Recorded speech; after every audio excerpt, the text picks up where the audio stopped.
Thank you. Sammy, Joe, and Mike made this whole presentation a lot easier because that's really what it's about.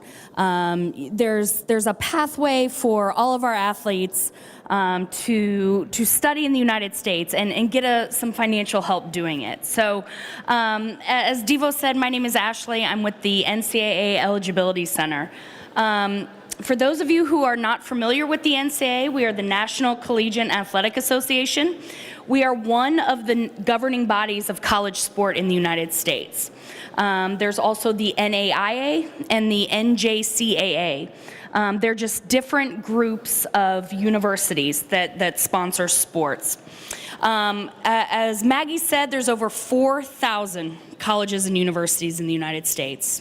Okay, I'm seeing a lot of wide eyes. There's 1,100 colleges and universities that belong to the NCAA. Rather than taking that as overwhelming, see that as an opportunity. There's a place out there for everyone, but like all good things, it takes a little work, it takes a little research, and it takes a little time.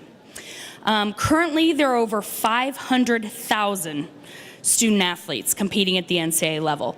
All of these young men and women are having a wonderful experience and gaining skills, not only in the classroom, but on the field and in their athletic communities that are second to none. 11% of our student athlete population is international. So if you are a student athlete, it's probably not going to be uncommon that you're going to be on a team with other students from around the world. No surprise, Canada, our neighbor to the north, sends over 4,000 student athletes to the NCAA. You know these kids. These are students that went to your school, that played on your club teams, that played with your brother, your sister, something like that. Reach out to them. Talk to them about their experience through the recruiting process. Talk to their experience about what it's like as a student athlete on campus. I can sit here and tell you what I think it's like. You can hear from former student athletes about their experience, but there's nothing that's going to compare to that real-time explanation. I want to dispel a few myths about the NCAA. First, don't believe everything you read in the papers. We're not evil. But we sponsor 24 sports. Men's and women's ice hockey are one of them. We have 3 divisions, divisions 1, 2, and 3. And my friends that are stationed around this venue are schools, all shapes and sizes, all different divisions. Talk to them, learn about what their school offers. Couple things about our divisions. All of our NCAA schools apply to which division best fits their university's mission and culture, okay? The divisions have nothing to do with the caliber of the academic program. Okay, there are outstanding academic schools across all 3 divisions. Are Stanford, Harvard, Notre Dame, those guys in Division I? Yes, but there are great schools across all 3 divisions. The other thing I want to make clear is that the level of competition in all 3 divisions is very, very high. Could a Division I school beat a Division III school? Probably 9 times out of 10, yes. But you are recruited or you go to an athletic program that best fits you. So you are playing with and against athletes of your same caliber. So it's relative. So the level of play is high across all 3 divisions. The other thing that's important to note across all 3 divisions, our student athletes receive and have access to outstanding academic support. A lot of our athletes, they're traveling a lot. They're playing, they're practicing, they're training. Our student athletes are surrounded with an incredible support system of academic counselors, tutors, advisors, those that can help them navigate the academic process. And I think the proof is in the pudding there. Student athletes graduate at a higher rate than their student counterparts. I think that's due in large to the type of person that's a student athlete, highly motivated, disciplined, but it's also a result of the support system they have around them. The other thing to note is all of our student athletes have access to outstanding medical care and coverage. It's not uncommon for our teams to travel with doctors, trainers, nutritionists, psychologists. They're really surrounded by a lot. But mom and dad, as you're standing here today and you're thinking, how in the world am I going to finance this crazy endeavor that my son or daughter wants to take on. The NCAA every year awards over $1 billion in athletic scholarships. As Maggie said, scholarships are stackable, and they're all different.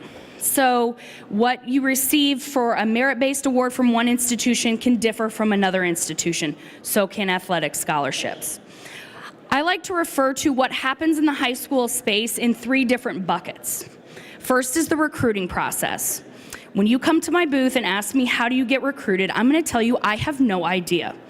I am 5'4", I've never been recruited, nor have I ever recruited anyone. So I don't know. There are some athletes who are just bigger, faster, stronger, more elite than everyone else. College coaches find them, they scout them, they're headhunted, and that process happens on its own. But for a lot of you in the room who are good, but maybe not awesome, this requires a little work on your end. So there are no rules that say how often and when a student can contact an NCAA coach. We do have rules that govern when and how often coaches can evaluate you, but you've got to put yourself out there. If you want this opportunity, as I said, there's over 1,100 universities. If you want to play college sports, there's a place for you, but it does take a little work. Like Mike said, not everyone is going to turn professional in their sport. Most do not. Less than 2% of our college student athletes will turn professional in their sport and be able to make a living off of their sport. Mike's in that 2%. Sammy Jo is not, right? Yeah, she's not. It's a totally, so what does that mean for the other 98, 99% of you? You need to get jobs, you need to graduate like the rest of us. That is the end game in all of this. There's the recruiting process. So the NCAA governs how many scholarships a coach can offer and how big a roster size can be. But what the coach does with those scholarships is up to he or she. I would love to give you all a scholarship today, but again, that's not something I'm able to do. So that's the recruiting process. The second bucket is the college admissions process. So no matter how talented you are, no matter how good of an athlete you are, no matter how many people are telling you how great you are, you still have to be admitted to the university like every other student. You are joined by almost 100 colleges and universities. They all have different admission standards, and it's important, even if you're an athlete, that you fully understand those. The third bucket is the eligibility center process. I work at the eligibility center, formerly known as the clearinghouse, and it's more or less similar to an admissions process for college sports. So we have baseline requirements that all students from across the globe have to meet. And research has shown that in high school, if students can meet these baseline requirements in core courses such as English, math, science, and social science, they are more likely to get their four-year college degree and graduate. Because like I said, 98% of you are going to need it. The NCAA does require a standardized test, and the ACT or the SAT, we don't care which one. But it's important that you do well and you sit for those. If you need to take them again, that's perfectly fine, but give yourself some time.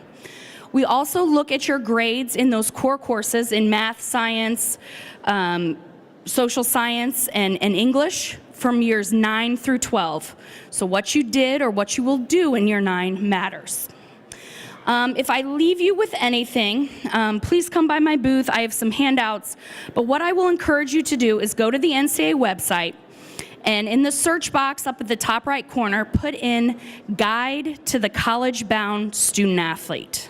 Again, that's the Guide to the College-Bound Student Athlete. 40 pages, everything you need to know. Great starting point. Okay, so I will stop there, turn it over to the last speaker, but before I do, can we give a round of applause to Prep Skills, the Prep Skills team, and the hard work that they've done to put this on.